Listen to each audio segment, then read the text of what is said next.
আস্তে আস্তে ক্যামেরা নড়ছে দেখেছেন? ঠিকঠাক আছি, আমি বেশ খুশি আছি, খুবই ভালো আছি। আমার এই জায়গায় শুরু করে একদম পুরোপুরি সিনেমায় চলে যেতে হবে তেমন কোনো টার্গেট আমার কাছে নেই। তবে হ্যাঁ, আমি যদি আমার পছন্দ মতো কোনো গল্পের জন্য অফার পাই, আমার যদি মনে হয় সবকিছু ঠিকঠাক, তাহলে আমি একটা ট্রাই করে দেখতে পারি। কিন্তু উপস্থাপনা আমি ছাড়ার ব্যাপারে এখন পর্যন্ত আসলে সিদ্ধান্ত নিইনি এবং হয়তো ভবিষ্যতে নিবো।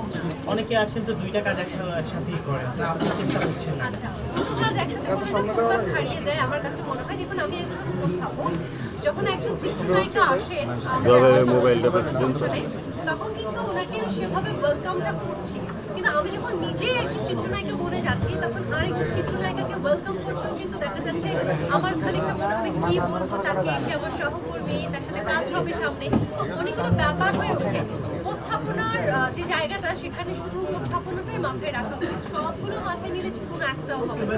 আমি একজনের নাম জানতে চাই, মানে শুনতে চাই যে উপস্থাপিকা থেকে নায়িকা হয়েছে কিংবা পাঠক থেকে নায়িকা, এমন একজনের নাম শুনতে চাই। খুবই সুন্দর একটি প্রশ্ন করেছেন, সেটার নাম মনে হয় বাংলাদেশের সবাই জানে।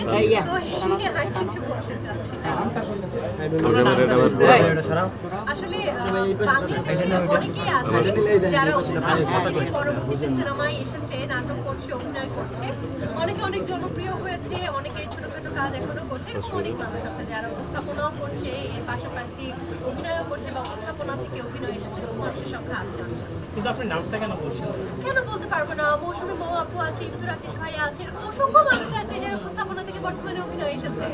এখন একজন হাইপে আছে, তার নামটা আমরা শুনতে চাই। আমার মনে হয় যে মৌসুমী আপু বা একটু রাকেশ ভাই, এরা সবসময় হাইপে থাকে, নতুন করে তাদের নাম বলার কিছু এছাড়া একজন স্টারের বউ। স্টারের বউ। আচ্ছা, বাংলাদেশে আসলে কেন জানি না এই প্রশ্নগুলোই বারবার করা হয়ে থাকে। একজন বিখ্যাত অভিনেত্রী যিনি এর আগে উপস্থাপনা করতেন, সংবাদ পাঠিকা হিসেবে রয়েছিলেন, উনি বাংলাদেশের বর্তমানে একজন বিখ্যাত অভিনেত্রী। তার কাজ আমরা অনেকেই দেখি, আশা করি সামনে তার কাজ আমরা দেখতে পারবো। আমার অডিয়েন্স যারা আছে তারা সবাই বুঝতে পেরেছে আমাদের সবারই খুব পছন্দের বুবলি আপু। বুবলি আপু বেশ ভালো কাজ করছেন, ওদের জন্য অনেক অনেক শুভকামনা। আমরা অডিয়েন্স যেটা ভাবে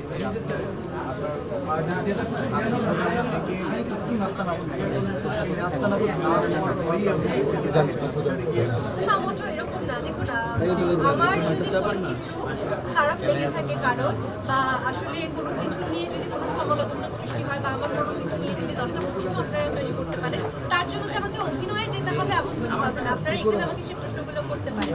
যেহেতু আমার ক্ষেত্রে এরকম প্রশ্ন আপনারা পাচ্ছেন, আপনারা হয়তো আমার কাছে এই প্রশ্ন করতে পারবেন না যে তোমাকে গতকালকে অভিনয়তে দেখেছি বা এটা ওটা। তো সেই ক্ষেত্রে আমি অভিনয়ে যাই আর উপস্থাপনায় থাকি, আমার ভয়ের পাওয়ার বা আশঙ্কা করার কোনো প্রশ্নই উঠে না, কোনো বিষয় নেই। উপস্থাপনার সময় আপনি কেন ডাবল মিনিং কোয়েশ্চেনগুলো বেশি করা হয়? এটা কি অফিসের চাপ থাকে? অনেকবার দিয়েছি, মনে হয় আপনি আজকে নতুন এসেছেন।